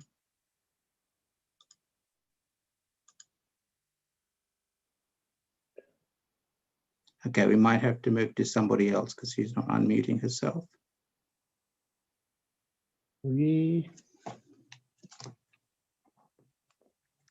Okay, perhaps we move to someone else, and it's Ulap. Upal, my apologies. There we go. Upal. Yay. Sadhu. Hi. Hi, Ajahn. Good evening. Hi. Good evening. We met actually in Sri Lanka when you were in Sri Lanka in 2017 for Buddhist summit. Oh, that one, yes. Yeah. Yeah, we were behind Very you good. always for 4-5 days. Yeah. Ajahn, my question is actually I was suffering from headache for now years, for more than 5-6 years, and always when I close my eyes to start meditation, I can feel that blood circulation is happening, and some feeling like tickling and tingling is happening inside my brain. And then I can't concentrate, and I let go the meditation. And after I get some advices from Ajahn Sujato even, and from some other monks, but I started walking meditation. But still, when I do walk in meditation, and at some time when my mind starts peaceful, again that feeling is happening. Ajahn, is that because of my perception, or how to overcome that situation? Or that is my first question. And okay. Let's do that question first. Yes. Yeah. Okay.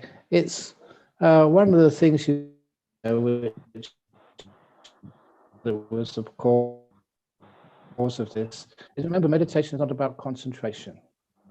It's about learning how to be here and be aware and be kind to whatever you experience.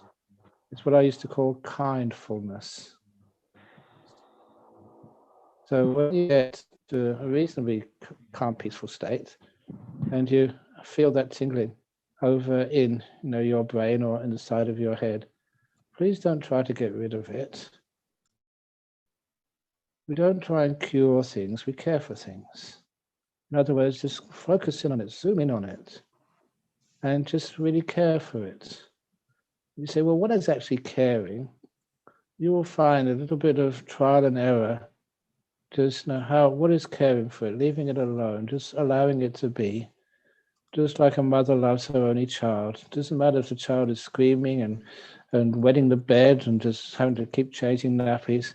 The mother always loves that child, even though it's a lot of hard work. You love that feeling. Be kind to it, care for it. And after a while, you'll change that feeling because your emotional response to it changes. And the perception of that feeling will change. And so often that feeling just vanishes. It goes. You don't try and get rid of it because you're trying to cure it. You're caring for it, you're learning for it. For some reason or another, that feeling is there and it's teaching you a lesson. And if you just try and escape from class, you'll always have to go back again and get into trouble as well. So it's a little teacher for you. So be with your teacher. Give it kindness, give it respect. Just be with it. So we're not trying to get somewhere where we're not at this moment. Where you are now is where you are. And you learn from this moment. You care for it. And then you find you get this incredible deep meditations. If I try to get into deep meditation, no way. I just stay where I am. Okay, peace.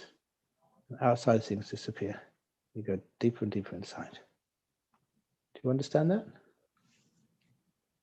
Okay, good. Thank you, Ajahn. Okay, he had a second question. Is that okay? Or maybe we've got too many on the list? Okay, well, he's actually just dropped off, so we'll go on to the next person. Hu Yi, she is having a problem with her microphone, so she's coming back in, and hopefully she can we'll pull her back into the queue. Great. Lillian, could I invite you to unmute your microphone now? Hello, Ajahn Brahm. Hello, Lillian. I'm Lillian from Malaysia. Okay. Also, Selamat Malang. So, I have a question about, I have a friend that I'm very close with, and although she's very smart, but the problem is when I told her I want to pursue my degree right after my diploma, right after I graduate from diploma, she actually made fun of me by saying, why do you want to continue degree? Like, it's such a waste of time, such a waste of effort, it's such a waste of money. You can just get married to a rich man right after diploma. And I think it's all like useless, because so my question is, I wonder if I should continue my my friendship with her, because to me, I think like she's very negative. She has a lot of negative perspective in life. She's very negative about life. She always complain about certain tiny details, so it's quite annoying. Yeah, it's annoying, but she's a good friend. And a lot of times, I mean, you're obviously a very positive woman, and obviously you should do that degree, no trouble at all. It does really help. And sometimes people get amazing experiences from degrees. I finished my degree, and I'm very happy that I did it in the long term. And at least it trained me in just self-discipline and just learning just how to get things done, see it from the beginning to the end and not give up halfway. Ajahn Brahm, sorry to interrupt a bit. I just want to say that, well, my friend, she wanted to get married is to like end her suffering. So I also like introduced going to Buddhist temple with her, like meditating or listening to Dhamma talks, but it looks like she is not interested in any of those. Yeah, so she just want to get married just to end her suffering. Yeah, but she'd be very lucky if that happens. She gets married and finds a very good man to marry, and someone who's kind to her. She still has suffering, but it may be less. But at the very least, you know, she will find out what marriage really is. The idea, the fantasy of marriage, but the reality of it. And as for you, the reason I said that please, if you can, keep being her friend, because you're very wise and very kind. And as a wise, kind woman, to be kind to her, it's a wonderful gift for your friend. If it really, really, really wears you out and you get very negative because of being around negative people, then that's not such a good thing. Even though she doesn't go with you to the Buddhist temple, you can go to the Buddhist temple by yourself. And then after a while, she'll get really happy over there. And you know, actually, many girls in Malaysia, they meet their partners in Buddhist temples. And the reason is because the boys and girls who go to Buddhist temples are much wiser, kinder. They're just high. Honestly, they're a higher quality of man. If you're in the Buddhist temple, they're the creme de la creme.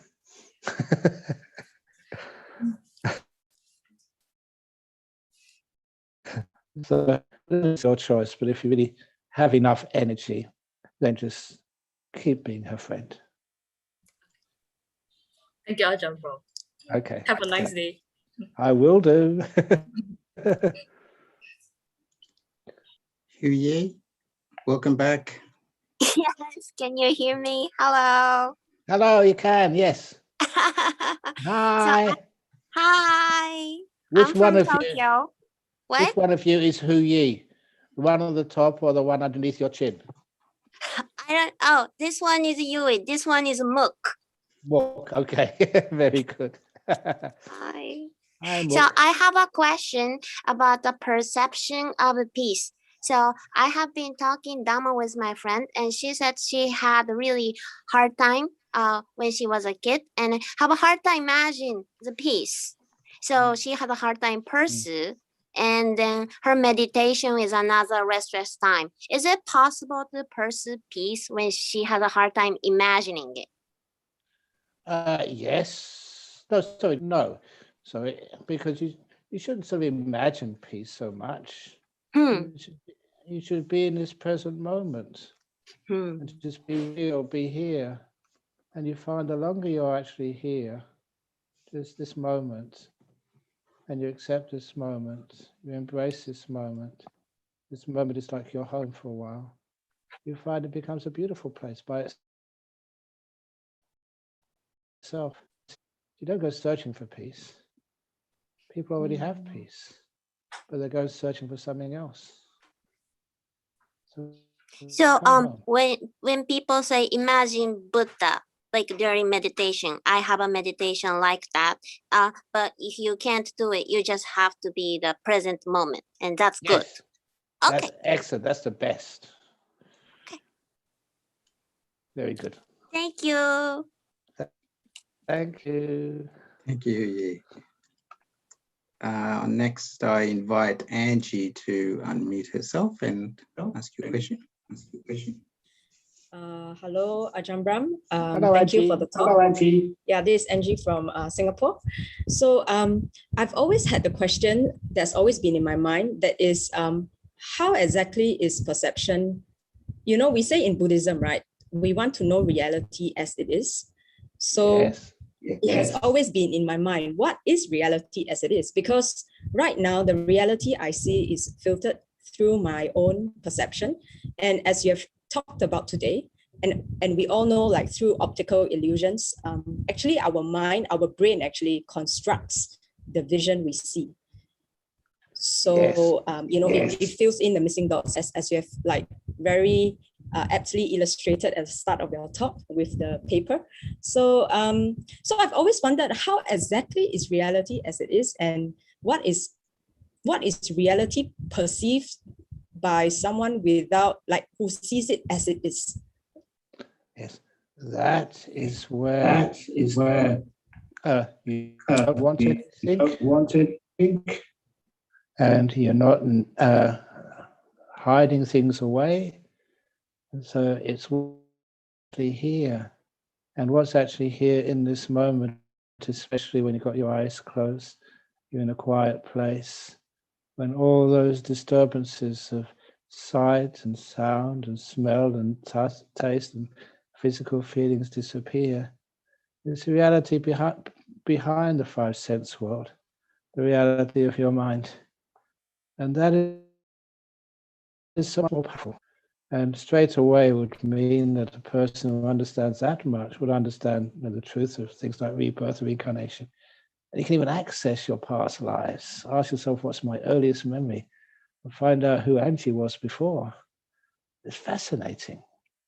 But also, and it's more truthful. It adds just more layers of reality, to your life situation. And then later on, you can even go even deeper. And just to see exactly, who is this person who is looking at me now? And who is this person who decides what you're going to do? Is it a person at all? And so in the end, the reality is that wonderful experience with Ajahn Chah. I'll say this one again, so many people have heard it before. When I had a really, really deep meditation, and I went to go and see my teacher, and he looked at me straight away and saw that my mind was really clear and powerful. And he just looked at me and said, "Brahma Wangsa, why?" He asked me the question, why? And I was still too stupid, so I said, "I don't know." And he laughed. But then afterwards, he told me the answer. He said, "If anyone asks you again, the answer to the question why, reality, this is no truth, Dhamma." He said, the answer is, there is nothing. So that's reality. And then he asked me, "Do you understand?" I said, "Yes." He said, "No, you don't." "Do you understand?" "Of course you don't." That's one of the reasons why, if you tell people what reality is, they don't understand. They make a religion of it. They fight wars over it. So the reality is something that only you can understand. And you understand it when you're really, really peaceful and very powerful and very deep. And we make ourselves like that through our practice of the Eightfold Path. Do you understand? No, you don't. But you will. Okay, Angie. Okay. Thank you, Ajahn Brahm. Thank you, Ajahn. Okay. Next, I invite Tisa to unmute yourself. Thank you. Thank you, Ajahn, for the great talk. My question is somewhat related to what Angie asked. On one hand, you taught us that perception is far away from reality, if I got it right, having listened to your talk. On the other hand, when we deal with fellow human beings at work, whether it is in a hospital or university, perception seems to be everything. So how do you address this friction as a practicing Buddhist? What is your tip? My tip is that if you're practicing Buddhist thoughts at university, at med school, that is important, much more to medicine than that.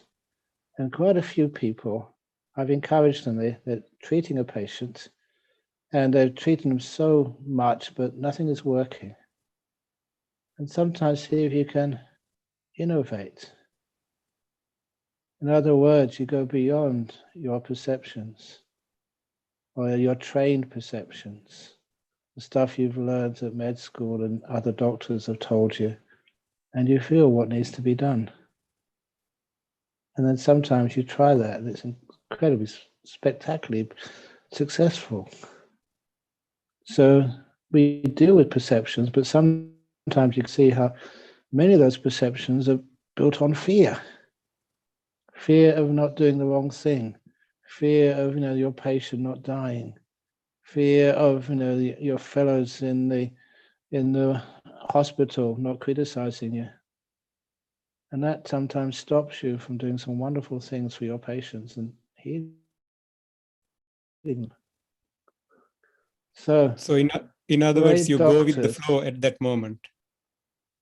You go with the flow at that moment. You go with your intuition, because it's more than your knowledge.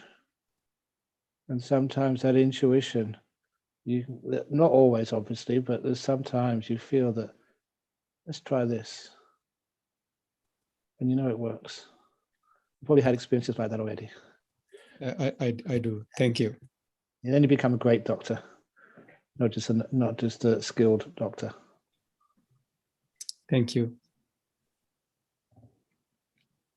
Thank you, Ajahn. Next, I invite Michael to unmute yourself. Thank you very much. Can you hear me? Yes, can indeed, loud and clear. Yes, oh, lovely. It's very nice to see you. I used to live in Perth and I used to come and see you 20 years ago. I live in Brighton, UK now, so lovely to see you. So I followed your teachings for many years. Consider you my teacher. Nevertheless, I don't know the best way to put this, but I think I need to say that I have a criticism. Okay, go on. I don't feel that your teachings and Buddhist teachings, the wider Buddhist teachings, seem to have kept step with what's now understood about personality types. And although the teachings on compassion and so on are very, very useful and very powerful, and I've benefited, obviously I've benefited a lot from them, many people have, I've noticed in my own life and also observed in others that it can make you very vulnerable to some personality types, which are now understood, psychopathic personality types, narcissistic personality disorder personality types.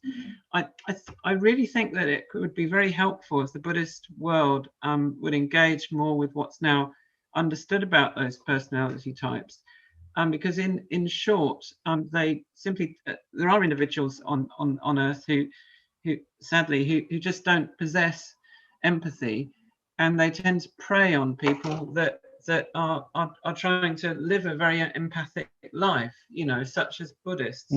And I think that if this was better understood, then perhaps people could be protected from this sort of abuse. I haven't explained it too well, but you know, that's I understand it. Yeah, because I've heard that problem before, and it's true. Yeah, that you know, it doesn't matter just what Buddhist teacher you follow. That you know, we've only got our strengths, we've got our weaknesses. And just go that when you go to a university, you don't just have one physics teacher, you have many physics teachers. And some of those teachers are strong in one area and weak in other areas. So there's sometimes that people like follow a teacher, they should follow teachings and many teachers. Like for in Buddhism, we go to refuge, the Buddha, Dhamma, and the Sangha. We don't go to refuge the Buddha, Dhamma, and Ajahn Brahm, or Buddha, Dhamma, and Ajahn Chah, or the Buddha, Dhamma, and the Dalai Lama. It's Buddha, Dhamma, and the Sangha, and the Dhamma especially. But please widen the teachings. I know this. There's many things which I teach which you know are not full enough. So that's going to be part of the course. So please, any other teachers out there, just please fill in those gaps. And it doesn't mean that we reject part of all of some teachings. We know that no teacher can fully convey the teachings which are needed in our world. And you know, one of my points is, one of my maybe weaknesses is that I've never really met a psychopath. And even perhaps one of the most violent people I've ever met was Ronnie Cray in Broadmoor prison some years ago. Really? And yeah. Wow. But you know, he was my hand and said, "Oh, if I ever get a couple of quid, I'll send it to your monastery." He never did, of course. But it's something which I feel of a human being. They've got a brain. The brain may be psychopathic. The brain may be narcissistic. It may be just hardwired for that because of so much conditioning. But there's something called a mind. And that mind, you know, is much bigger than that brain. And there's been many times I've been in jail, you know, teaching. And many times when you're teaching in jail that you see people, you don't ask what they've done. If you did, you'd run a mile. Because, you know, they've got nothing to lose. And you're as vulnerable as they are. More vulnerable, sorry. But then again, sometimes you look at their kindness, their goodness. They know that you're looking at that. You don't see the psychopathy. You see something else. But I found that has been just so inspiring. Even people have been rejected from the world. I won't reject them. I've never been hurt by it. Maybe I've just been lucky. But that's, you know, because you're a monk, because, you know, you've got strong meditation, you can see deeper. But look, this was in one of the top security jails over here in Perth. I got this wonderful compliment. It's a sort of compliment which is so rare and so wonderful that I keep remembering. And I don't mind sharing these things with other people. I'm not trying to be proud. But this was when a prison officer called me up and said, "Can you come back to our jail to teach?" I said, "I'm just too busy these days. I'll send someone else." And that's when the prison officer said, "No, we want you. We want Ajahn Brahm." I said, "Why?" Then he said, wonderful praise. He said, "All the years I've been being a prison officer in Australia, I've noticed something unique. All the prisoners who come to your class, when they get released, they never come back again. Ever. I don't know what you're doing, but please come back and do it again." And that really meant a lot to me because he was a career prison officer. He's about to retire. He just wanted to do this to get me to go back. He saw something was happening, and I thought, what the heck have I been doing? I think that's probably the reason why, because I never saw psychopaths. So a human being who had psychopathic tendencies, but they're much bigger than that psychopathy. they were practicing narcissism. There was another part of them, maybe deep down inside, which wasn't narcissistic. That's what I was looking at. And when I could see it, they could see it as well. There was this guy in our local jail. He was a murderer. And he's in there for a double murder. But then when he read my book on the 2 bad bricks in the wall, it was only 2 murders. Only 2 bad bricks. My wall is much bigger. And there was something really truthful in that. You could see the other part of him. I really, part exists. Yeah, go on. Well, I really wish that what you were saying was true, but I'm just a bit concerned that the research doesn't bear it out, that unfortunately, although we like to think that deep within, even a psychopath, there is compassion, I think if you sort of really go into the research, it suggests that that's not the case, which is not something that's, want to accept, but it just seems to be the case. And if it's understood, then I still think you can be compassionate to these individuals, but you're able to sort of not get into trouble with them as well, Yeah, fair enough. Yeah. But even research, I've done enough science research myself, and sometimes you see what you're looking for even there. So it's hard to know, but anyway, nevertheless, it's good to protect people. I really agree with you there. That's why if there is any system to protect prisons and stuff or Broadmoor, it should be more like quarantining people, not punishing them. If they are psychopaths, they've got no choice in the matter. And they act the way they do, and how can you punish people for that? So that's why anybody who has, say, COVID-19 or something, you've got to put them into quarantine so that it is protecting other people. Not as a punishment. And just finally, of course, most of these individuals are not in prison. They're sort of amongst us. Yeah. And all I'm really just saying, if I may, just very quickly, is that I think that the teaching is excellent, but if you're dealing with one of these individuals, you need to be very careful, not especially compassionate people that are trying to do these teachings. I think there's many cases now where we understand that they can really be preyed on by these people with rather different personality types. It's just a good thing to sort of be aware of. Yeah, thank you for that. Yeah, thanks a lot. Okay. I agree with you. Thank you. Lovely to talk to you. Thanks. Good to see you. Look after yourself. Protect yourself. Thank you. Thank you, Ajahn. Ajahn, we're coming close to the end time. There's 3 more questions, 3 more people in the queue for questions. Are you happy to continue on? Yes, I'm happy to continue on, yes. Okay, so may I ask Leo to unmute yourself?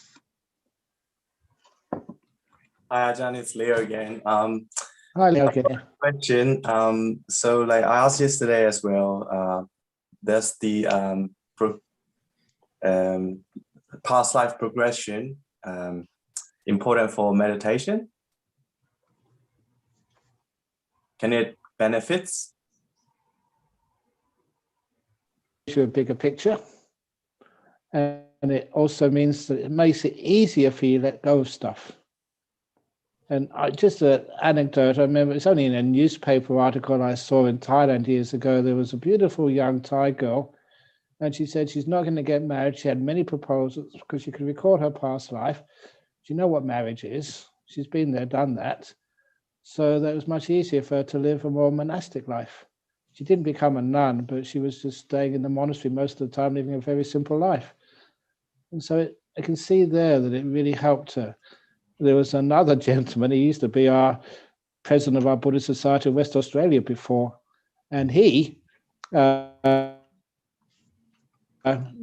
past regression, which turned out to be true. And one of the things which he did, he was Aussie, he was go to the pub and have a beer every now and again.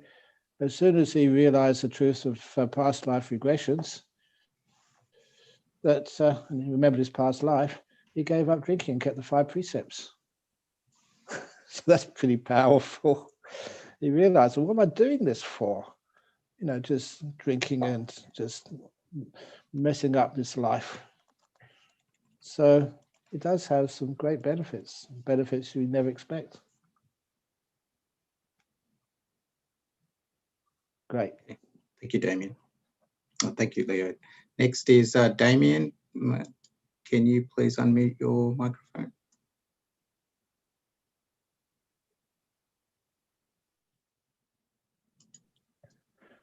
Damien. Damien, could you unmute your microphone? Hi, can you hear me now? Yes. Yes. Okay. Briefly before you spoke on the first jhana, and at the end of that reply, you said meditation is you letting go of things. Can you define when you say you, and then also define what it is that you're letting go of? Okay. We always tend to aspire for things, want things, and our experiences and whatever useful things we've gained in this world, we've worked hard for. And many people try hard to get things like jhanas, and they get very, very frustrated. Even people who try to meditate just on something like the breath, they find they can't do it. But then sooner or later, someone comes along, you don't do these things. These things happen when you're not doing stuff. And this is like an automatic process of the mind. You close your eyes and you start lessening your control. So, you just sit perfectly still. You relax, control the body just likes sitting still. If you try and hold the body still, you soon get tired. You let the body be still. And the same when you are, say, focusing on the breath. You try to hold the mind on the breath, it doesn't work. When I regard my breath as a good friend, someone I love to hang out with, and I do that because I've known my breath for such a long time, had some great experiences with my breath. And when this talk stops and I go back into my cave, I'm just watching my breath, and it's like, here we are again. Hi, how you been? What you been doing? Oh, I've been just giving a talk for the BSV. And so we hang out together. So there's no force there at all, no control. And I don't aspire, what can I do next? Well, let's go into a jhana. That never works. Instead, I just keep letting go, being kind, being gentle. And the breath becomes so peaceful and so beautiful. And then the beauty, the piti sukha of the breath gets so strong. When I don't decide, oh, now I'm going to get into jhana now, you just let these things happen. Because every time I want to do something, I disturb it. Every time I just sit there and do nothing, and that is like disappearing. You let go of your will. You don't control anything. And then things get so peaceful, so deep and so blissful. And when you come out afterwards, you know that was just so much energy, so much mindfulness, and that was a jhana. But if you try and do it, you can't. And this is one of the problems of being a monk. It's one of our rules. It's the 8th Pajitya rule, if you want to check it up. And it is that a monk is not allowed to actually let people know whether they get a jhana or not a jhana. They can't tell what stage of enlightenment they are in. And this is one of the rules which we have. And over many, many years, then you think, how can I make those answers so I can inspire people but not break my rules? And so that was one of the wonderful ways of answering and also teaching at the same time. When people would ask me, Ajahn Brahm, come on, be honest with us.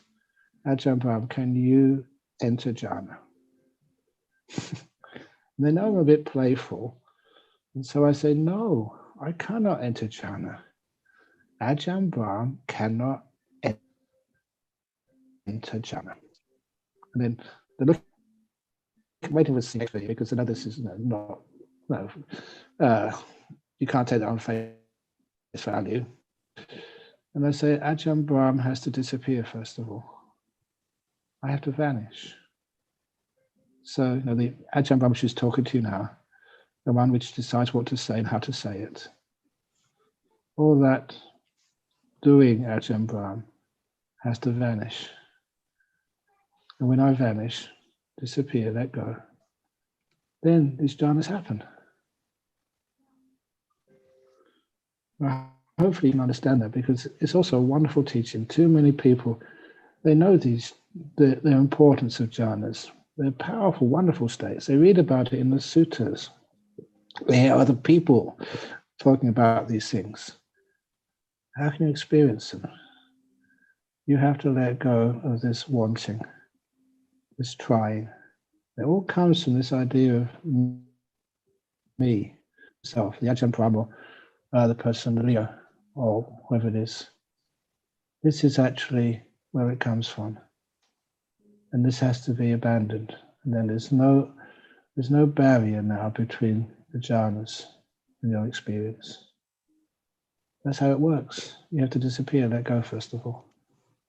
And fully let go. If it's still something you're holding on to, those jhanas don't happen.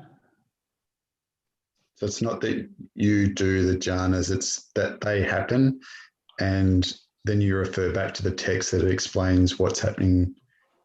Yeah, when you come out of the most amazing experience of your life, wow. And then you find out where they come from and how they're experienced. You disappear. And it's part of the teaching of anatta. Non-self, not me, not mine, not a self. It's not what you do. What happens when you stop doing? And look, quite frankly, this is so many of the students, they try really hard, meditate, almost wear holes on the meditation cushions. They meditate so much. And there's one example, this one woman, that she was meditating on this retreat. She'd been meditating for years, really diligent, very smart. And then at the end of the retreat, getting nowhere. But then from the retreat center to the airport, she had to go by taxi. The taxi wasn't supposed to arrive for another hour. So she decided just to sit in the meditation hall, just literally killing time, not doing anything, meditating for so long and getting nowhere. She gave up hope. And that was brilliant. She gave up expectations and hope. She didn't do anything. She sat, relaxed to the max, did nothing. When she came out afterwards, I'll never forget her face looking up at me. Oh, Ajahn Brahm. Oh. She got her first deep meditation. Totally unexpected. She never did it. She disappeared and let it happen. Okay, thank you. Okay. Thank you, Ajahn. Okay, Sid, you've got the last question for the night. Thank you. Thanks to all the administrators, those who are facilitating this interaction. I'm really grateful. And of course to Ajahn. Ajahn, lovely meeting you after 2 years in person. Good. Ajahn, couple of questions. Actually one question. The first one is, of course, who's the I who's doing all this? For example, when during meditation, the mind does something and then there's a reaction. So do I count both of them as doing minds, or do I'm a little clueless there. Yeah, both of them are doing stuff. It's best to shut up, and just after a while, you get more and more calm. And the time when you're just sitting there, doing absolutely, just really aware, very blissed out, gets more and more and more. I had a really bad boss, and that helped me kind of look at my expectations as mine and not me. And that really helped. Over years, I could really shift, put in that clarity of distance between myself and expectations and whatever else. Okay, if I were to put an example to it, it's like watching a raging bull in a training ring. I'm watching it from outside. And I have an option of, sitting on the bull as well. The problem is if I'm observing the bull, right, rather I don't have energy, right, even to kind of continue with my day's work, no motivation. What's the big deal with everything, right? Whereas if I actually sit on the raging bull, then I'm actually, bringing to life all kinds of past luggages, random stuff, aspirations, etc. So I'm kind of a little stuck there. Well, I tried. There's no end of last karma. You've been sitting on the ball and being thrown off and just getting bruised, for years and years and years.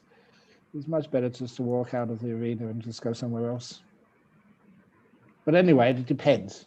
If that's your job and you've got a family to feed, then that's a bit tough. So you do the best you can. But remember, you don't work 24/7. You don't work sort of every hour of the week. So you have your work and then you go home. And that home which you go to, hopefully physically, it's the most calm place. You've also got the other home, what Ajahn Brahm used to call the real home. That's when you close your eyes and go inside. And that's real home. That is a place where you can find real peace. Out there in the world, you can't find that real peace. There's too much stuff going on. That's why, to me, I've got a big monastery to look after, Buddhist societies all over the place, lots of things I should be doing. But then I'm a little bit irresponsible in a wise way. In other words, I go into my cave and I'm not really concerned what's going on outside. I go inside my heart, my mind, and I let go of that world. And I spend some time in my real home, where I can feed on bliss and Dhamma and stuff.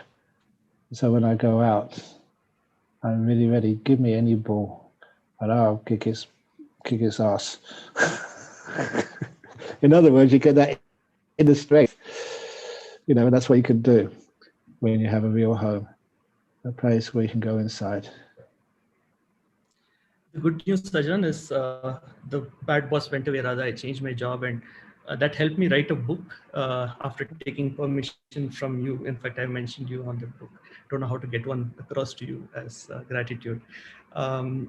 As I start thinking about, hey, who is this me? I think the only answer I found that helps me actually get a handle on the location is to kind of understand that the I is pretty much awareness. I mean, nothing else fits there, right? It's not, the will is not me, my moods are not me, my knowledge is not me. It's probably just awareness is where I found some peace there. That's good enough for now. But use that for the time being. We'll see what happens afterwards. Thank you, Ajahn. Okay, great. Well, thank you very much, Ajahn, for the wonderful talk and your patience with answering so many of those questions. I will now pass back to Vali to give the closing address. Thank you, Sri Jude. Well, thank you so much for your inspiring talk tonight, Ajahn, and also for giving talk since last Saturday. So the BSV also wishes to thank the BSV committee, the event organizers, AV team, especially Sri Jude and Langton, and all the volunteers who have worked hard to prepare the in-person event, which is not happening, and also all the virtual events. Thank you so much to everyone for joining this event as well. Good night. Good night. Bye-bye. Sorry I couldn't be there personally, but I'll come soon. Very good. Good night, everyone.